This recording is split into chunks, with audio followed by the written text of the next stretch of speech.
Bonjour, aujourd'hui on va voir comment faire de la mémorisation facilement en Haskell en utilisant des combinateurs de points fixes. Pour rappel, la mémorisation, c'est une technique d'optimisation qui consiste à retenir les valeurs au cours d'un algorithme pour éviter d'avoir à les recalculer si de nouveau on en a besoin au cours de l'algorithme.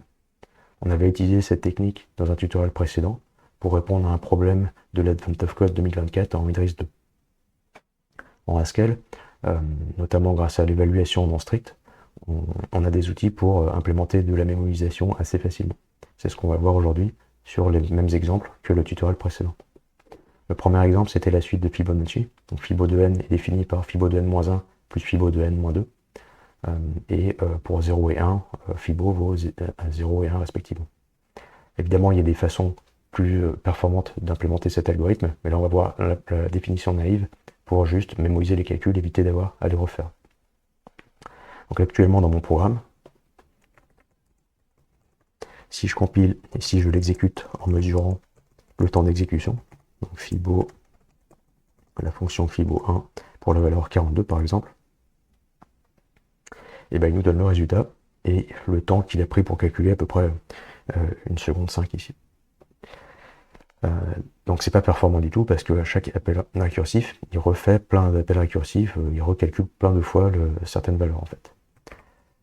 Pour mémoriser ça, en Haskell, ce qu'on peut faire, c'est au lieu de calculer sur un élément directement, et ben on va appliquer une fonction qui va nous calculer, donc f, qui va nous calculer pour toutes les valeurs de 0 jusqu'à la valeur qu'on veut. Et c'est cette valeur-là qu'on va récupérer, donc ici on l'a appelée x. Notre fonction f, ben pour un n donné, elle va faire l'expression qu'on avait tout à l'heure, avec Fibo2 ici, appel récursif sur la fonction qu'on est en train de calculer. Je l'ajoute à mon programme principal, je recompile, on relance l'exécution avec Fibo2, et cette fois on a le même résultat, mais beaucoup plus rapidement, en 30 millisecondes au lieu de 1 seconde et demie à peu près. Ça c'est une façon classique de faire de la mémorisation en Haskell grâce à l'évaluation paresseuse. Une autre façon de faire, c'est d'utiliser le combinateur de points fixes. Donc pour ça, je reprends la définition naïve, et on va juste la réécrire, c'est assez mécanique à faire en utilisant le combinateur de points fixes. Alors un point fixe, c'est une valeur x pour une fonction f, telle que le résultat c'est de nouveau x. Donc si j'applique ma fonction f plein de fois sur mon x, j'obtiens toujours x, on est sur un point fixe. Et donc la fonction fixe, elle nous permet de trouver le premier x qui correspond à ça. Alors du coup, ma définition, ça va être, alors je vais l'appeler Fibo 3, ça va être fixe d'une fonction f sur la valeur x. Hop. Et cette fonction f, elle prend un paramètre qui est la fonction qu'on va appeler récursivement, le paramètre sur lequel on applique la fonction, et la définition reste la même, sauf qu'ici, on va appeler rec au lieu d'appeler notre Fibo1 de tout à l'heure. Fixe, ça nous retourne une fonction, donc en fait on peut supprimer le x ici, et on ajoute notre fonction dans le programme principal. Si je compile et que je relance mon calcul, et cette fois on a une implémentation équivalente à Fibo1, qui est aussi lente, et pour l'instant elle ne fait pas de mémorisation, on a toujours le même résultat. Mais l'intérêt c'est qu'il existe des implémentations déjà mémorisées de ce point fixe. Par exemple, mémofixe, j'ai juste à remplacer fixe par mémofixe, et bim, j'ai ma version mémorisée qui sera plus performante ici. Je l'ajoute dans le programme principal, je recompile, je teste, et on va voir ça. Voilà, donc on obtient le même résultat avec un temps d'exécution quasiment immédiat. Donc juste en réécrivant sous forme de point fixe, c'est assez mécanique à faire, on utilise un combinateur optimisé, et bim, on a notre optimisation ici. Ça c'est plutôt intéressant.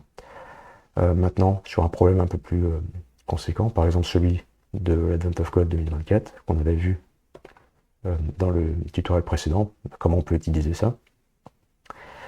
Alors, je rappelle le problème. On avait un ensemble de patterns ici, et ensuite on a une liste de designs, et on veut agencer les patterns pour reconstruire ces designs. Et la question c'est combien d'agencements il y a au total. Par exemple, sur le deuxième design ici, on peut utiliser le pattern B, puis R, puis WR ici, puis R, et on a un agencement possible.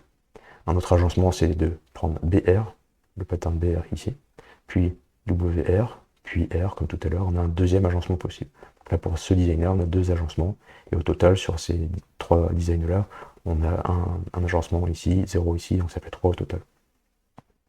L'algorithme pour faire ça, c'est de faire un peu brute force avec de la mémorisation ou pas. Et donc l'idée, c'est, pour mon premier design, quels sont les patterns qui préfixent ce design-là. Par exemple, ici, j'ai B. Ensuite, je vais regarder combien il y a d'agencements pour le reste du design, etc. récursivement jusqu'à arriver à le design sera vide. Ça veut dire qu'on a trouvé un agencement possible. Et on va compter comme ça toutes les fois qu'on arrive à un design vide quand on a reconstruit avec les différents patterns qui correspondent. Ok, donc on va faire ça, algorithme un peu brute force. Donc l'idée, je vais faire une fonction que je vais appeler go, qui permet de prendre un design et de retourner combien il y a d'agencements des patterns qui existent dedans. Et cette fonction go, je vais pouvoir la mapper sur tous mes designs. Et le résultat, ce sera la somme de tous ces agencements pour chacun des designs. Alors cette fonction, on a dit, si on arrive à la chaîne vide, ça veut dire qu'on a trouvé un agencement possible. Donc on retourne 1. Sinon, qu'est-ce qu'on va faire? On va générer, on va tester tous les patterns. Donc, je vais prendre P dans mes patterns. Et je vais retenir uniquement ceux qui préfixent mon design DI. Donc ça me permet de sélectionner les patterns qui préfixent le design. Ensuite, je vais calculer le design restant. Donc, le design restant, on l'obtient en faisant un drop de... Je vais jeter des caractères dans mon design, et le nombre de caractères à jeter, c'est le nombre de caractères du pattern. Donc ici, length de P. Ça me donne les restes de pattern. Et du coup, je vais pouvoir appeler ma fonction go sur ces restes de sous-pattern pour savoir combien il y a d'agencements possibles. Ça me donne une liste et je fais la somme de tous ces agencements. Et ce sera mon résultat final. Ok, donc on va tester ça. Alors je compile. Ok, je relance cette fois. Cette fois, c'est le programme pattern avec la première fonction count1. Et on va faire... alors, j'ai plusieurs fichiers d'entrée. Le vrai fichier, c'est celui-ci, input 3, mais c'est tellement long qu'en fait, ça ne termine pas. Donc, je vais plutôt le faire sur une version plus simple que j'ai mise dans input 2 ici. Ça retourne 8800 agencements et ça a pris à peu près 3 secondes pour faire le calcul, sans mémorisation, sans optimisation particulière. Comment on peut optimiser ça avec l'histoire des points fixes? D'abord, on va réécrire sous forme de points fixes. Je vais faire une fonction count2. Comme tout à l'heure, au lieu d'avoir ma fonction go, je vais faire le combinateur fixe sur une fonction f, que je vais définir ensuite ici. Et donc ma fonction f, elle prend la fonction récursive qu'on va pouvoir appeler. Et au lieu de l'appeler go, j'appelle ma fonction récursive ici. Okay, donc on fait ça. Et puis tout de suite, ce qu'on peut faire aussi, c'est une version avec non plus fixe, mais mémo fixe, un combinateur de points fixes qui implémente la mémorisation. Et juste en changeant ça, on va avoir une version optimisée de notre fonction pour compter les agencements de patterns possibles.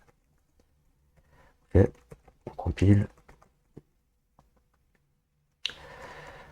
On relance, cette fois avec count2, c'est la même version, mais avec le point fixe. A priori, c'est aussi lent. Voilà, 3 secondes. Le résultat, toujours le même.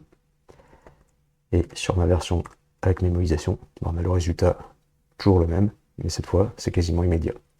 Si je le lance sur mes vraies données, alors cette fois, c'est un peu plus long parce que les données sont compliquées. On a 2 secondes, mais au moins on a un résultat. Et on a un algorithme qui termine dans un temps à peu près raisonnable. Ça, c'est plutôt intéressant. Donc vraiment juste avec une petite réécriture de mon problème et le combinateur optimisé, on a une version assez convenable de notre algorithme. Alors ce qu'on peut voir quand même, c'est que ici, MemoFix, il est fait pour chacun des designs de façon indépendante. Donc la réutilisation des résultats dus à la mémorisation, c'est fait uniquement pour un pattern donné, pas pour l'ensemble de tous les patterns.